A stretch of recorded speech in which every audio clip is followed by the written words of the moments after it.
November 15th, 2019. This is the Wrestling Inc. podcast. I'm Glenn Rubenstein, joined by Matt Morgan and Michael Wiseman to talk about SmackDown Live, or SmackDown on Fox, as it were now. Matt, tonight's show, high-level thoughts. What'd you think? Yeah, a little bit more of a repeat, right? Yeah. But is it called SmackDown on Fox, not SmackDown Live anymore? No, I think it's SmackDown on Fox is what, on the Twitter. I think it's just SmackDown, but SmackDown on Fox. Yeah, it was a good show. I mean, I didn't hate it. Well, there you have it, folks. That's a Thanks plus. for tuning in. I didn't hate it. That's a back-of-the-box quote ready for you, huh? I don't know. I don't know what to make of this show tonight. It was something. We're going to talk about it segment by segment. Going to go through everything. Open up with a Baron Corbin, King Corbin promo, setting up who's going to be on the Survivor Series team. And what'd you make of the Roman Reigns mascot costume? Not funny. I don't know. It's kind of corny. I like Baron Corbin starting off the show though. Yeah, I do like that. I think he's in a tough spot because he just won, King of the Ring. The King's his new gimmick, right? And they're introducing all these new different things between Survivor Series, him being on that team with Hogan versus Flair at Saudi Arabia, all the other things that overshadow him being the king. Like, we need to be able to just to chill. I wish there was a time just to chill out and give this kid some run using this king moniker a little bit more, because if it suits him, he's hilarious. He's super arrogant with it. It works, but it feels like the pop for it keeps getting stepped on by these new initiatives they keep throwing out like every 2 weeks. It's something new. NXT take over the WWE roster. That's 1. Saudi Arabia, that's 2. Survivor Series, that's 3. You know what I mean? Yeah, there's a lot going on. Michael, what'd you think of the mascot? I thought it was stupid. It's the same thing they did last week. Didn't like it last week. I thought it was a goofy way. We get it. He's the big dog. You're playing on that. But I think Corbin can do more and should be more. And I think he's capable of a lot. But I think this writing is just not very good is the problem. And he's giving it his all. I give the dude credit. Like, he's going out there and delivering it. But it feels like second grade humor. And as an adult, 31-year-old, They just need to let him have a minute to sit there and brag about himself. I know that sounds a cliche, but we haven't gotten that yet since he's won this. He was doing it leading up to him winning King of the Ring, sitting in the throne prematurely and wearing the crown. It was pretty funny. But why can't we just get a promo of him putting himself over? What's wrong with that? Just brag about how great he is. He's the king. Nobody here can take him on. I don't know. Whatever have you. Whatever arrogance he wants to put out there, let him do it. Don't harness him. Don't saddle him with crap like this. Well, there's moments of that too in this promo too, where you hear where he's like, "I should be the lead on SmackDown because Roman Reigns is blah blah blah." That stuff is good. Yes, the dog stuff is. Takes it away though. Andrew Ma in the chat and others commenting the crowd was dead tonight. Philadelphia. Would you have guessed Philadelphia based on that crowd reaction? No. Right? They're a very finicky crowd, right? They shit on something. They don't like it. So I'm surprised that they didn't just boo crazily, that they hated this show, honestly, if they're going to be that quiet. Yeah. This led to a match. Shorty G and Mustafa Ali. Is it Ali or you get Mustafa back? He got Mustafa back, but they called them Ali and Shorty G, or Shorty G and Ali, multiple times during the card or during the show. Yes. The animated series, Shorty G and Ali, right. It has to happen at some point. Right? Coming to a Saturday morning near you. Oh, I would watch the hell out of that. Both these talents, for what it's worth. What would Shorty G and Ali, what would they do? Solve mysteries? Yeah, definitely solve crimes. Absolutely solving crimes with high spots. Oh, Shorty G would be the basketball player, right? Shorty G would be the basketball player of the duo, right? He'd be wearing the basketball gear for sure, but he'd be like suplexing people in the backs of their necks and stuff. And Ali would be just for no rhyme or reason, still in the middle of the investigation. They haven't proven who the lead heel of the cartoon is yet, and he's just ripping off Ranas on people left and right. I'm into it. I'm into it. So this match against Robert Roode and Dolph Ziggler with Shorty G and Ali picking up a victory. What'd you think of the match? Frustrating because I see the complete opposite that WWE sees in these two teams. I mean, I just got done putting over I like Ali and I like Shorty G singularly, and both should be young talents being pushed in a different direction with different opponents. But when I see a tag team, come on. Am I the only one missing the boat on this as far as thinking that these two are a really good tag team? They should be your tag team champions. They should be at the top of your chain as far as tag teams go. Bobby and come on, what's his name? Dolph Ziggler. Yeah. Yeah, man. I mean, actually, I think both these guys are great singles talents too, right? So for what that's worth, I think the tag teaming worked really well for them and where they were. Surprisingly, they've made it gel. They've kind of got some chemistry going on. And I just don't know why you don't do more with them. I mean, they just come across as Baron Corbin's lackeys. And these guys are both former world champions. I mean, say what you will about Bobby Roode and WWE not winning the Universal Championship yet, but he is NXT, he is TNA, all of that jazz. And so why are you treating these guys like they're just lackeys for King Corbin? Laziness and the writing. I always go back to the writing. They're kind of like an upscale B team at this point, which is BS, dude. And these two talents are like mirror images of each other. One blonde, one brunette. Like seriously, the way they sell, the way they work, the way they bump, their best bump and feeding heels in the business. Both of them are. I'm surprised they haven't done more with it. So there were stakes in this match. If Shorty G and Ali had lost, they would have lost their Survivor Series spots, but they won, so they keep them. Mm-hmm. Whoopie-doo. Every match had that stipulation tonight too, which is a weird one, I guess. Yeah. I'm glad they had Stips. I like Stips, right? Everybody likes Stips. I get that. Raj always jumps up and down about Stips too. But like, here's my question about that. Do we care about the Survivor Series team? No. Because we know they themselves don't care. They get nothing out of it if their team wins. Yeah. Right. We got a new Universal Championship title tonight. Bray Wyatt revealed this in a Firefly Funhouse segment, and it's like the red Universal Championship, except it's blue. Yeah. I liked it. It's better than the red. It's not the classic wing-tipped eagle, right? But I like it better than the red. Matt, the blueprint, is blue your favorite color? Yes. Mine as well. Which shade of blue? Carolina blue. Ooh. Carolina, wow. Oh. I gotta Google that. Sky it's like blue. light. It's like baby blue. Interesting. I'm a Cobra Blue or Royal Blue fan myself. Royal blue is probably like 1 second. Yeah. You see like one of those BMWs with the Royal Blue, just best looking car. Oh, yeah. Michael, what's your favorite color?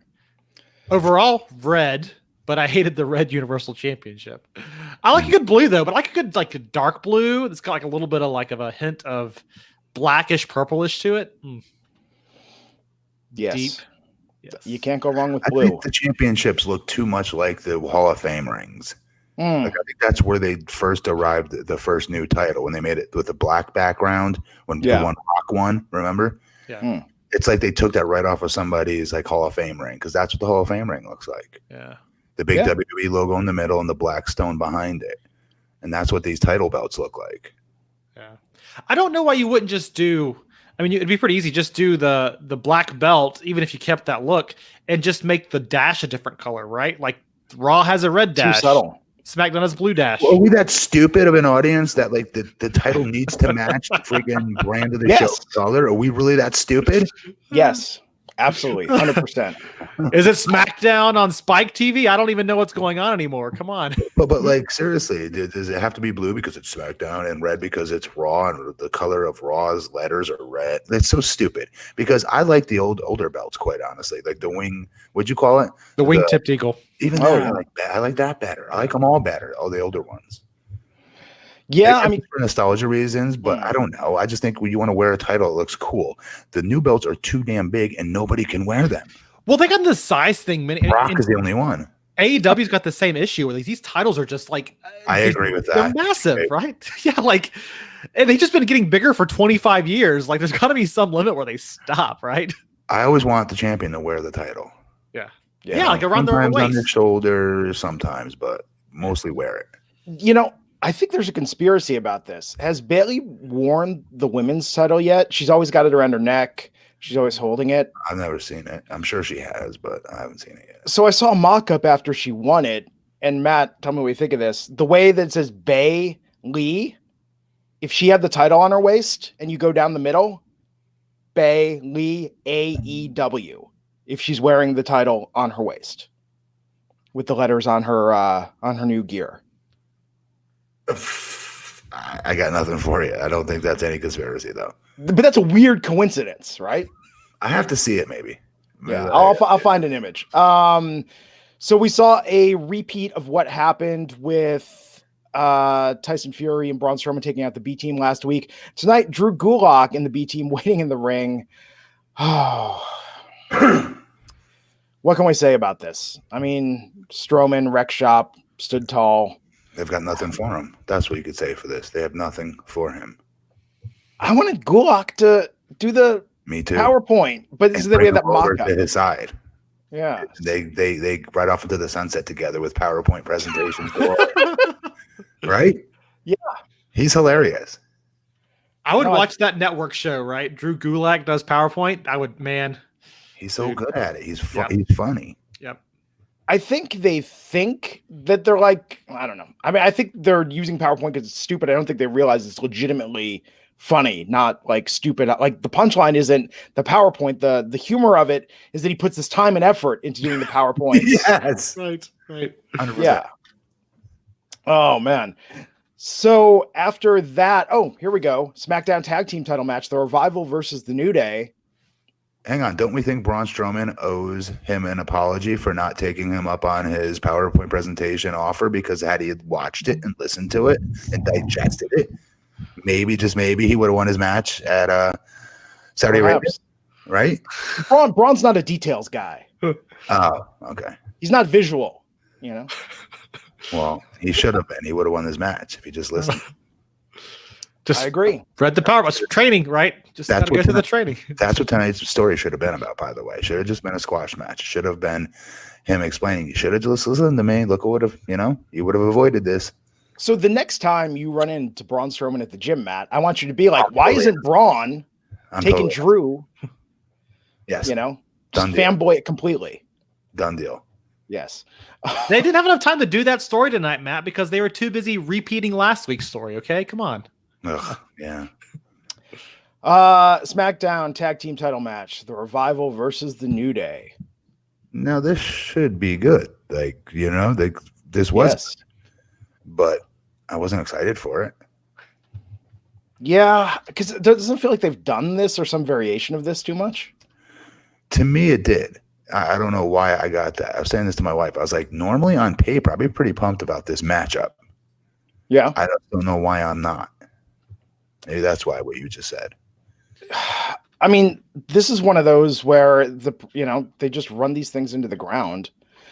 And however, though, that being said, because the Undisputed Era interfered, and Which we I had like. this tonight, I like that. and we had no winner. Do you think the Revival gets added to that triple threat at Survivor Series? Or does that not work? What do you mean? Well, right now it's going to be champions, right? So New Day is taking the spot. So it's going to be New Day, Undisputed Era, and the Raw Tag Team Champions in the triple threat. Viking Raiders. What about Gallows and Anderson? Are they? What do they have for Survivor Series? Is there going to be a tag team Survivor Series match? Yeah, and I thought that they were in it. Am I confusing the two Survivor Series matches? I think they were in the match until didn't they lose the championship and now they're out? Yeah. Isn't that what happened? I don't know. Anyways, I think who'd you say it have added to it, Glenn? Well, I'm thinking the Revival had And make it the better. titles, right? Is it already a three-way or a single? It's a three-way tag team match. It's going to be the champions of each brand. Then yes, because it doesn't make it any more of a cluster F by having 4 teams versus 3. Seriously, it doesn't. Yeah. So, yeah, I'd be for it. So this was a good match, but we have seen it. Undisputed Era interfering was exciting. Then we had Heavy Machinery versus Kevin Tibbs and Kip Stevens. Good squash match for them. Corey Graves throwing some shade at Kip Sabian, saying, how do you take seriously someone with the name Kip? Little subtle jab there, huh? Yeah. At two Kips, and one of them that would beat his ass a step from his life, and Billy Gunn. Yeah. Oh, that's right. Not the guy to piss off. Not the guy to get pissed off at you. Yeah. It's good to have a squash match every once in a while. I mean, these guys could use it. Heavy Machinery, they're spotlighting them in their own weird way, and yes. So it was a fun segment if you're into that, right? Yep. Yeah. And they're entertaining as well. The fans are entertained by them. Yeah, and that's they true. went out and gave them. Heavy Machinery is so over. It's amazing to me when you listen to the crowd reactions, Matt. Does it make any sense to you that the Viking Raiders have a title and Heavy Machinery doesn't? No, it doesn't. It doesn't. And I can't believe either one of them. Well, I'm not going to say both of them are over, but Heavy Machinery, especially, I'm shocked they're this over. I'm not going to lie. Yeah. I mean, we've been very critical of them on this podcast, but you can't argue with the fact that the crowd loves them. Even tonight with the worm, the finishing, I mean, just people really, really dig that. And that's what tonight's match was for, besides a squash match, was to get to that point, right? Yeah. They remind me a lot of like a class. I mean, of course you're going to say this because the worm with both teams, right? But Too Cool. Yeah. They remind me a lot of a Too Cool kind of vibe where the fans get behind them. They're not the best wrestlers, but they just connect with the audience. Go ahead, Matt. Yeah. They're not the toughest guys in the room. They're not the best tag team in the room, but they're the most, like you said, connected, and they're entertaining. Yeah. And you want to cheer them on, I guess. Not me, but they do, the fans. And I'm going to give credit to Heavy Machinery here. I think Too Cool was the worm, right? At the end. I mean, with Heavy Machinery, they can wrestle. Their team finisher, the trash compactor, is pretty good. I mean, there's a lot there. Like, they've got a big moveset. These guys were light heavyweight champion contenders when they first came in. Bo Scotty and then what's his name? Brian Christopher. They both could work. Yeah. We just in a while though. We just remember the worm really and Casey right. dancing in the middle of them, but they could go. And that was a stupid gimmick if you think about it, but because they just put so much of themselves into it, it made it work, Dude, my family, no matter where I was, Thanksgiving, Christmas, you name it, when those guys came on, everybody stopped what they were doing to watch Kishi in the middle of them dance and laugh. Yep. Everybody. Yep. Can you break dance, Matt? No, God, no. Question is that? Hell no. We're the same age. You remember when people used to bring out the cardboard or the tile, the linoleum? Yes. Always tried. I had suedes and fat laces in second grade, though. I did have those. It's good enough. I've failed at breakdancing every time I've tried it. It's always very, very disappointing.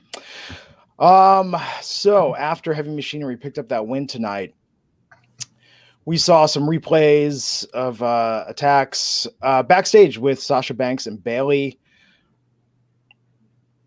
Yeah, I mean, I have not much to say about this. We're just talking about Team SmackDown versus Team NXT and Team Raw Survivor Series. Have they named any of the Raw Survivor Series teams? I feel like, or not that Raw, pardon me, NXT. We're watching NXT every week. We're covering NXT every week. I haven't missed an episode of NXT. Do we have any idea who's on the NXT Survivor Series teams? No, and this is why NXT is such a valuable commodity, right? Because they're so damn good. That show is so damn good on its own that they're too busy. They are too busy to talk about it on their NXT filming, on their tapings, to push their own storylines forward. Now, I do know what's his name just got added, right? The big guy to the match involving Keith Lee as his partner. Oh, come on. He used to be his big opponent in NXT. Dominic Dijakovic? Him. Wasn't he just added? To the War Games match, yes. Oh, to the War Games. See what I'm saying? So to the War Games matches, they're still pushing their narrative, their show, their brand, and their storylines. Yeah. So that, like, Raw and SmackDown are so thirsty right now that they depend on including NXT and these conversations and these matchups where NXT has a chance to talk about on their air. They don't. Because they're pushing their own stuff still, because the show's better and more well written and deeper storylines. And tonight, so much so that when we had this women's match, Bayley versus Nikki Cross, Shayna Baszler attacks, and then it felt like we were in an alternate continuity for a minute because Bayley retreated into the crowd where she was attacked by Tegan Nox, Rhea Ripley, Dakota Kai, and Mia Yim.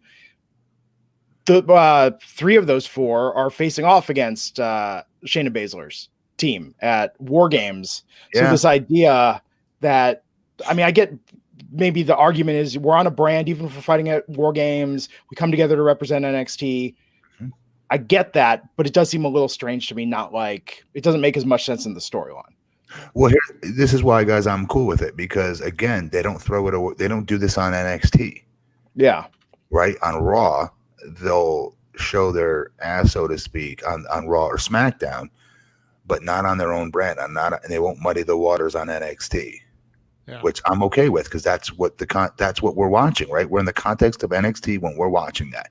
When Raw comes on, we're in the context of watching Raw and SmackDown. I'm okay with it, and I like the fact that they were in the crowd, the catcher.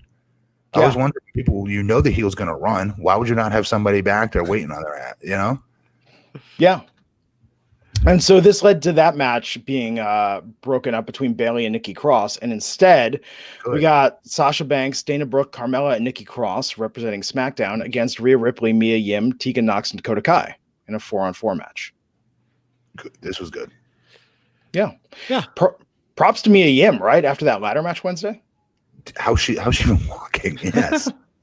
Yes. I watched it again. I watched it like 2 more times. Good Lord. It was a really good match. Yeah, it was. I was happy here too because it was good to see some other faces from NXT get involved. I mean, I know Matt kind of said this earlier, but just all of these rivalries on Raw and SmackDown are the same few folks coming out, kind of doing the same thing, run in here, run in there. And so I like this because it spotlighted more of the roster, which I think is what you lost last week on the overseas shows.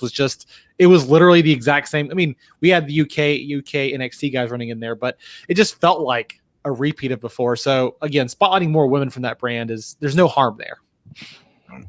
Yeah. What do you think about the decision to have the SmackDown women win tonight? Not happy with that, but I don't know. I don't know because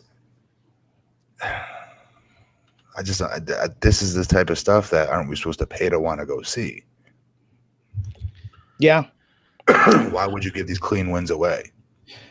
Who would you predict, whether it's the men's team, women's team, tag team titles, the mid-card champs or the top champs? Or I guess there's no top champs match. Yep. The mid-card champs. Where does NXT get its wins at Survivor Series? I think they get it in the 5-on-5-on-5 match, the men's match. I think they don't get it. I think you look at that Shinsuke Nakamura, AJ Styles. I think that match AJ Styles wins, right? I think the 5-on-5-on-5 match, the men win from NXT. Yeah. Matt, we lost you, buddy. Oh, why is Matt muted? He coughed. Oh, your mic's disconnected.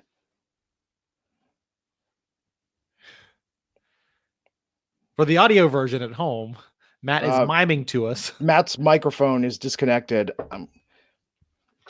Okay, he's going to fix this. He'll be right back. I'm trying to find a photo. I cannot find a photo of Bayley wearing the women's championship in her new gear. I've been looking for this, and I apologize I'm distracted, but I swear when you see this, I saw a mock-up somebody posted on the interwebs. And I'm trying to find it, because when you see it, you'll understand what I was saying.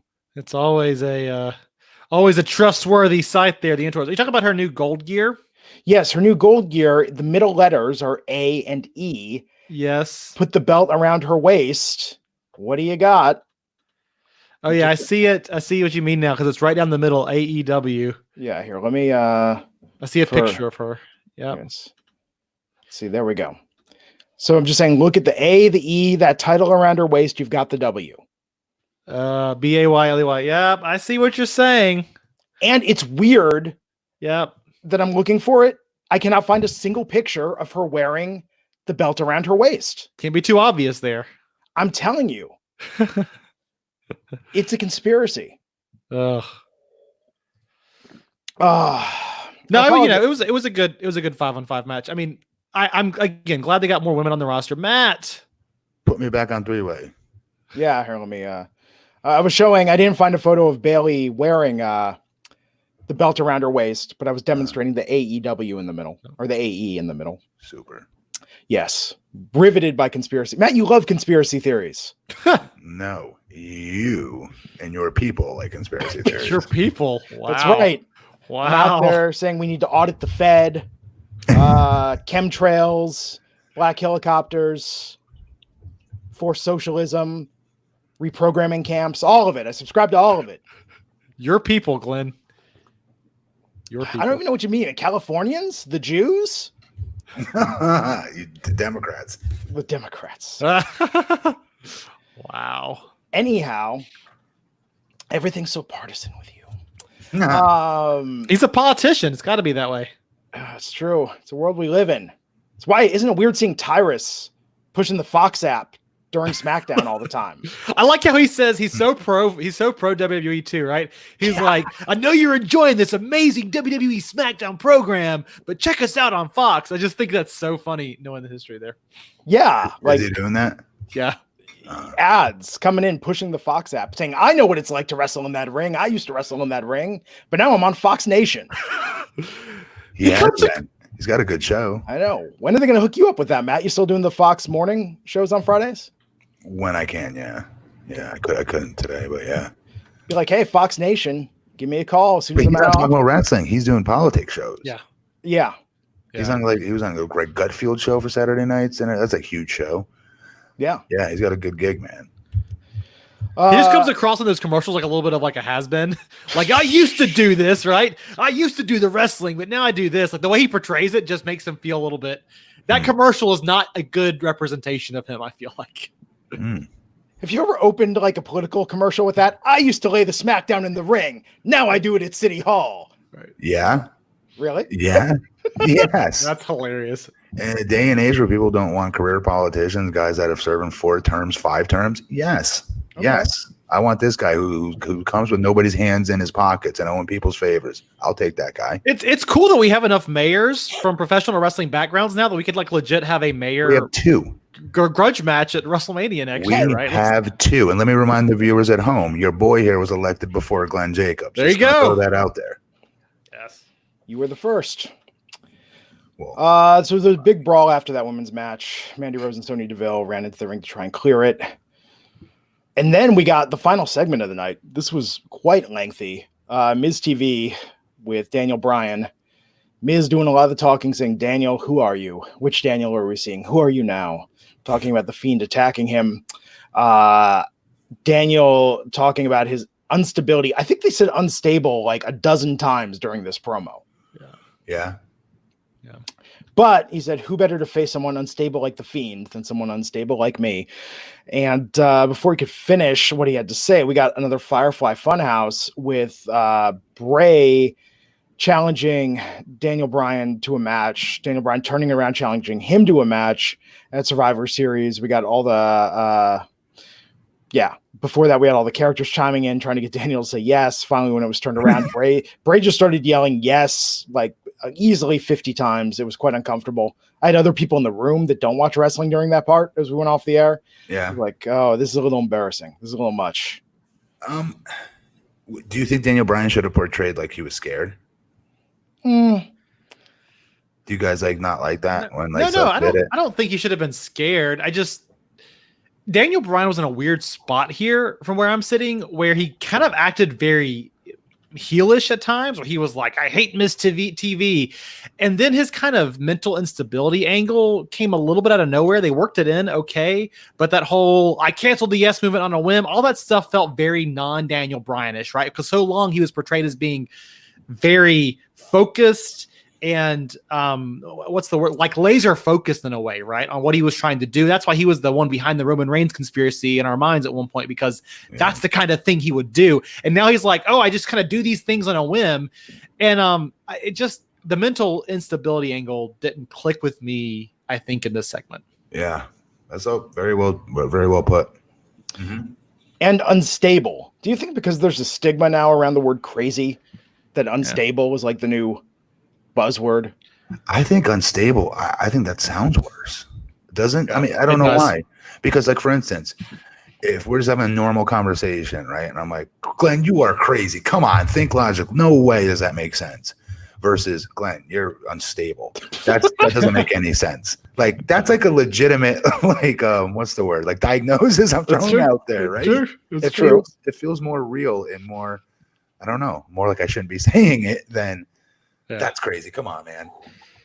Well, also the degree of crazy too, right? Like Bray Wyatt is legit this madman, and kind of comparing it to Daniel Bryan, who is again he mood swings maybe, but yes, it felt a little bit like we're kind of playing with words here that we shouldn't be playing with. It's just to describe Daniel Bryan. Yes, no, not at all. Yeah. We don't think he's unstable. We don't think he's crazy. Yeah, I don't. Yeah. You know what I did like though? I do want to put a positive spin on it. And that is, we've talked for so long about how can Bray Wyatt defend the championship as the Fiend and all this stuff. I like the spot where they showed Bray Wyatt, not the Fiend, but Bray Wyatt going through his toy box, pulling out the championship, saying, "This is my favorite toy and my favorite possession." That part worked for me. I thought, he seemed genuine. Yeah. I like that this gives Bray a credible challenger. It'll be a very good match, but Bray is going to retain the title. Sure. But then again, does he come to the ring wearing a championship belt? Is it around his shoulder? Like, he should not care about this belt. It's true. I don't know. The Fiend should not care. Bray Wyatt does care, but yeah. Right. I mean, I know we've talked on this podcast. I know pot committed was a trend. Isn't it a little weird that Bray Wyatt's actually the champion? Well, yes, because hear me out. Okay, so we're supposed to think he's from the depths of hell, right? Or wherever Firefly Funhouse. He's not even from there. Bray Wyatt's from there, by the way. The Fiend is not from the Firefly Funhouse, technically. At least I don't believe he is. So he's, to me, in my opinion, he's from the depths of hell.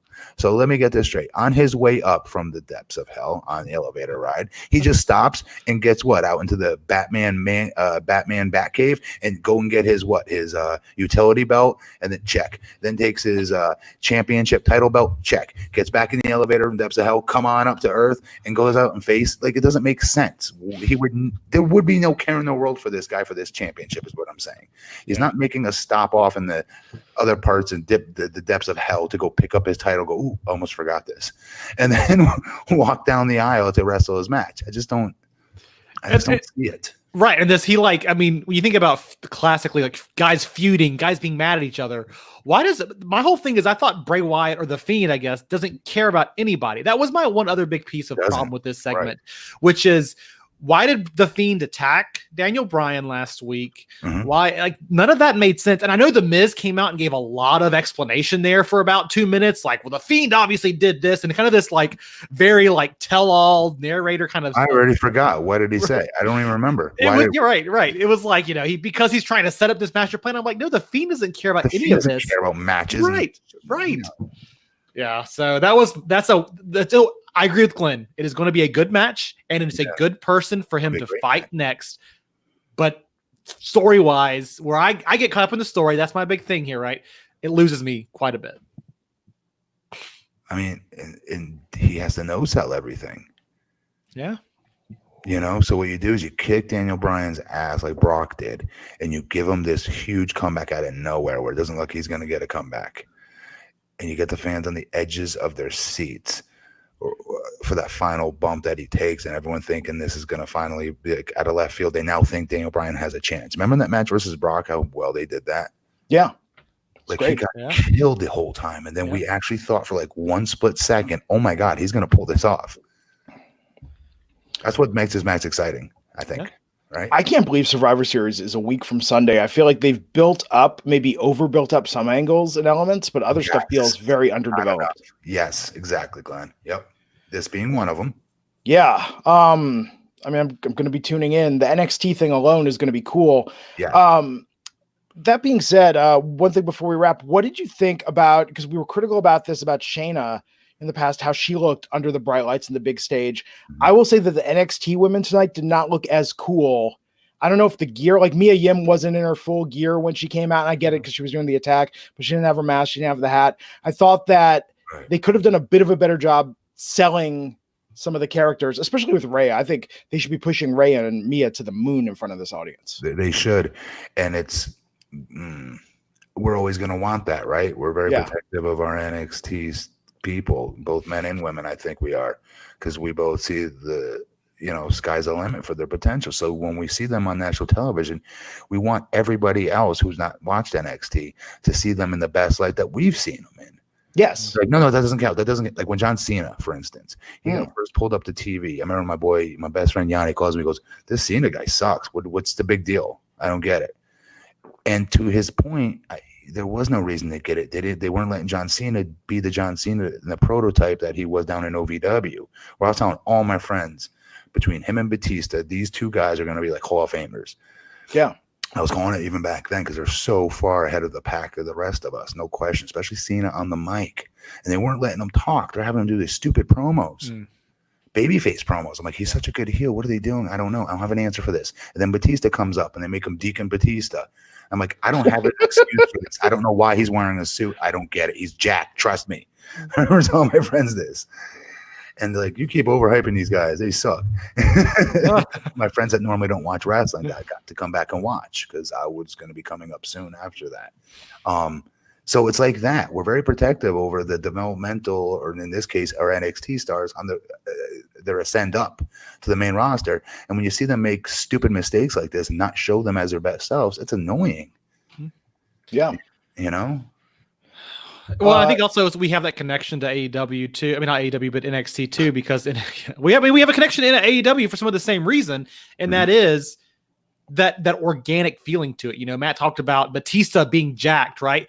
It makes sense that he would be showing off those muscles. He would be a monster. You connect to that authenticity, right? John Cena being a good talker. That's where you connect to somebody when they lean into their strengths, not try to cover their strengths and do something entirely different. And NXT is good at that. The main roster is not good at that. Well, there you go. Yeah. And here's a really dorky reference. I feel it's like whenever in a comic book Spider-Man would make a cameo and the artist got lazy and wouldn't draw the webbing on Spider-Man, like the eyes didn't look correct. Like the colors were there and the shape were there, but it wasn't the fully defined character that you see normally in Todd McFarlane or like a badass. Especially if he's like really far in the background of the shot of the drawing. If he's like super in the background, like, exactly what you're talking about. Yeah. Yeah, it feels like this is a very blurred vision, generic version of these larger than life characters. So that being said, I mean, this phrase was running through my head. This was a fantastically average episode of SmackDown. Yeah. I like the NXT involvement, did not like the NXT loss. Yeah. Especially if they're not going to pull it off in a big way at Survivor Series, which I don't think they're going to. I think they should at least win everything up until that point. What's their biggest match again? I guess it'll be the 5-man and the 5-woman match. And then we're going to have the mid-card titles and the tags. Okay. I don't know. Maybe they do give it to NXT. Right? Yeah, I mean, if I look at this card from top to bottom, I could see... Well, the three matches, just so you guys kind of know, the three matches that are cross-branded: United States Championship versus Intercontinental Championship versus NXT, which is Roderick Strong. Raw, SmackDown, NXT Tag Team titles, Raw, SmackDown, NXT Women's titles, and then there is and then the Raw, SmackDown, NXT titles to battle in Men's Survivor Series elimination match. I'm just gonna say this right now: I could see an NXT sweep. How about that for a prediction? Wow. Oh, I don't know. I think if it was, can agree with me on this. I know this. It's a crazy gamble, but you don't think Hunter's sitting there pushing this right now as we speak in Vince's ear? Yeah, I could see Shayna pinning Bayley to set up Shayna versus Becky. Well, what's the loss, Glenn? Yeah. Mike, both you guys, tell me, what is the loss to the WWE talents for losing these 5-man, 5-woman tag team matches? What's the loss? Nobody loses their title in that match. Yeah. So what's the loss to any of them? Nothing. Just bragging rights. If Becky, they don't care about that. Becky can't lose, obviously. It'd have to be Bayley that takes the pin. Yeah. So there you go. That's how they get out of that. Right? Yeah. They have Shayna go over. The men's 5-man doesn't matter. The NXT people can run over that, and nobody loses any face in that between SmackDown and Raw. Again, NXT is the cooler brand. I don't care what they say. It is. Okay. Now, I've been critical of Undisputed Era, but in what reality is Roderick Strong defeating either Shinsuke Nakamura or AJ Styles? No. Now AJ Roderick, takes the pin. That's yeah. what. Ooh. No, Shinsuke takes the pin in that match. No way. Whoever wins, Shinsuke takes the pin. Yeah, AJ's more protected. Yes. No, AJ could take the losses and keep coming back. They know this about him already. We don't know that. Humberto Carrillo, Humberto had that great spot. He still lost to AJ. People have been losing to AJ a lot. And AJ also just lost recently. But they were already prepared to give Shinsuke a loss to Daniel Bryan, if you believe what was going on with the storytelling, right? That it was going to be Daniel Bryan in this spot, and they were probably just going to shuffle Shinsuke to the back like they've done numerous times before. I don't disagree with what you're saying, Matt. Hear me when I say that I think NXT could win all of these matches and it wouldn't matter. But I think Vince won't let it happen. Nakamura, I'm not saying is more protected than AJ. I'm not saying that. What I'm saying is AJ, WWE already gets this, like Chris Jericho. He can continue to lose and be just fine. Yeah. Nakamura, who they do have a little bit of money involved in now, okay, he is their Intercontinental Champion, cannot afford to take losses like this, not random losses. AJ can because he's that talented. He can come back the next week and get his heat back. That's true. Nakamura cannot. So I think we're agreeing that the loss is definitely going to be Roderick Strong. No, I think it's going to be AJ. Hey, I think it could be a clean sweep. I really do. Okay. I really do. I want to be surprised. I'm curious though how they're going to do the men's and women's team the night after War Games. I guess we're going to find out Wednesday. They're 5-man teams. It's a shame they're 5-man teams. If they're 4-man and 4-women teams, they could just say it's whichever team wins War Games gets to battle in Survivor Series, right? Yeah. That would be cool. Yeah, I mean, that would give it some real additional stakes. It would also suck for the talent who have to go through a War Games match and then a brutal 5-on-5 match the next night, right? And if they won, it means even more. Well, that's true. They win both. True. They win first to get in, and then they beat them on the pay-per-view on Sunday. Yeah. NXT versus AEW ratings this week. Michael, what's the story there? Well, the story was last week, of course, the big thing was that they were within punching distance of one another. Obviously, last week's NXT episode, to put it in context, was the follow-up, if you remember, the previous week to NXT's big debut, coming up to SmackDown, the big surprise when all the talent were still in Saudi Arabia, right? So NXT got a big bump off of that. Talent were on SmackDown and Raw for the first time ever. So NXT brought 813,000 viewers last week within punching distance of Dynamite's 822,000 viewers. So people are saying, okay, what's going to happen? They're going to go up from there. Well, this week, Dynamite, coming off of the full year pay-per-view, did go up. They landed at 957,000 viewers, just under 1 million viewers. Very common for pay-per-view or for pay-per-views to result in a boost in ratings to the next week's TV show. So they added in just over 100,000 viewers, about 125,000 viewers, AEW did. So 957, but unfortunately NXT dropped down to 750,000 viewers. So the gap widened again. 100,000. Yep. Yeah. Yeah, I mean, I don't know what you guys say. Couldn't you just say, hey, NXT it was AEW did 957,000 viewers, NXT did 750,000 viewers. There you have it. I could have. I just want to put it in context. Because you confused me at first. The week before's rating that you said, I was like, holy crap, really? It was only like 2.5% difference this week, really? I was trying to build up the suspense. Fair enough. Definitely did because. Sorry for the confusion. 957 for AEW, 957,000 viewers for AEW, 750,000 viewers for NXT. There you go. This isn't their biggest lead, right? Done. Mike, this wasn't their biggest lead, right? I don't know if it's the biggest gap they've ever had. I'd have to look back and good. I think they've been larger. Whenever they debuted, there was a wider gap there. Didn't Meltzer say in his analysis of this, that if you look at the commercial breaks, that during AEW commercial breaks, people flip over to NXT, but does not go the other way? I've not heard that. Say that again. So I believe I saw this attributed to Meltzer on a recent podcast, saying that during the commercial breaks, when AEW goes to commercial, those fans will flip over to NXT. When NXT goes to commercial, those fans do not flip over to AEW. Why? This is what Meltzer said, analyzing the minute-by-minute ratings. Huh. So fans are more likely to tune out of AEW and get hooked on NXT throughout the course of a show. Well, meaning NXT has a more loyal fan base, whereas the AEW fans are at least curious what's going on in NXT. Yeah. But But NXT's ratings have been broken. I mean, they've been worse at time. I mean, NXT dropped down to, 600,000 viewers. But here's the thing that we were always told, though, that AEW was going to be getting those old viewers that don't watch wrestling anymore, that gave up on it, went to watch UFC, that they were going to get those viewers back. Remember? Yeah. The Monday Night War fans, the WCW Monday Nitro fans that became disenfranchised when WWE bought them out and did all their favorite characters, and then they stopped watching. I mean, there is some story here that these ratings are not, these audiences are different, Matt. I mean, I do see, October 2nd, AEW debuted with 1.4 million. October 2nd, NXT had 891,000. And so NXT's audience only dropped off about 200,000 from the time they debuted till the time AEW debuted. So they brought in over 1 million viewers just for AEW. So if you talk about core audiences, I could very well see these two having very different core audiences. Yeah. I don't know. I'm watching AEW. I don't want to turn it off. To go check NXT. I wouldn't want to. I think NXT also benefits by going over. I believe that was also in the same Meltzer piece. I'll find a link and tweet it out. But that they get an influx of viewers that flip over to NXT for the last few minutes. Yeah.